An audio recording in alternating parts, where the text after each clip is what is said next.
Okay, so he told us that first on BT yesterday, and he is considering keeping kids in class break if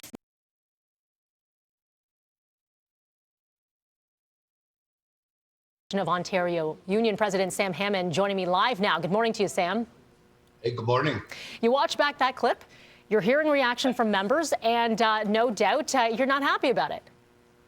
No, absolutely not. We think it's a bad idea, quite frankly. You know, our members and education workers across this province are hanging, quite frankly, by the ends of their fingertips day in and day out. Before the break, they were trying desperately to make it to the holiday break. And the same thing now, they're doing everything they can, trying to make it to March break. And I find it very concerning that the day after the minister makes an announcement that has huge gaps in it around student safety in schools, suddenly this distraction comes up with focus on March break. Now our members are in classrooms and virtually across the province, anxiously awaiting yet another message next week. Sam, I want to get back to all of those other provisions we were talking about in just a little bit, but the question is this even feasible by union rules? Can he impose this? Can he cancel March break? Would that work? And on top of that, how does that work with payment? Because that's going to cost millions of dollars if the Ontario government is going to do that for a lot of teachers who maybe are by day or for instructional hours. Well, you know, here we go.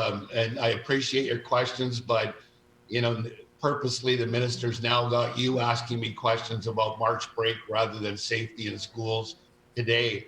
But yes, the minister has the right to change the school year calendar. We hope he does not do that. I think what people need to know is that it would simply a matter of canceling March break.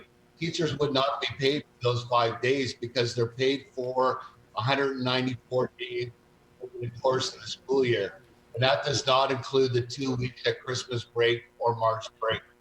Okay, Sam, so let's shift gears. Let's talk about some of the issues that are at hand right now. We know teachers are going back. Some have already gone back. Some are going back next week, some the following week. What has already not been addressed? Minister Lecce saying yesterday, listen, we've looked at the ventilation. We are doing all of these different safety measures, asymptomatic testing, but there are still a lot of question marks. So where do those question marks lie with you? Well, I guess the first question we have is what threshold, what metrics are they using to say schools can open or schools should close? We've been calling for reduced class sizes forever now.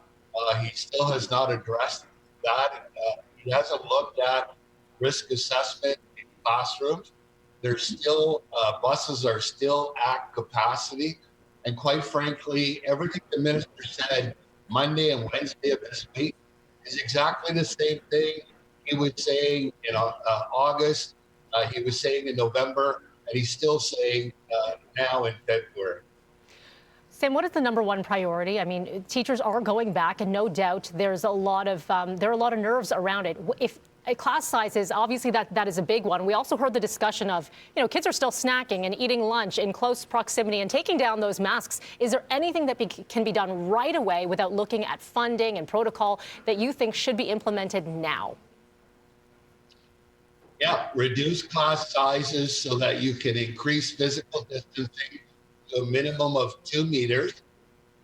Make different arrangements for lunchroom setups.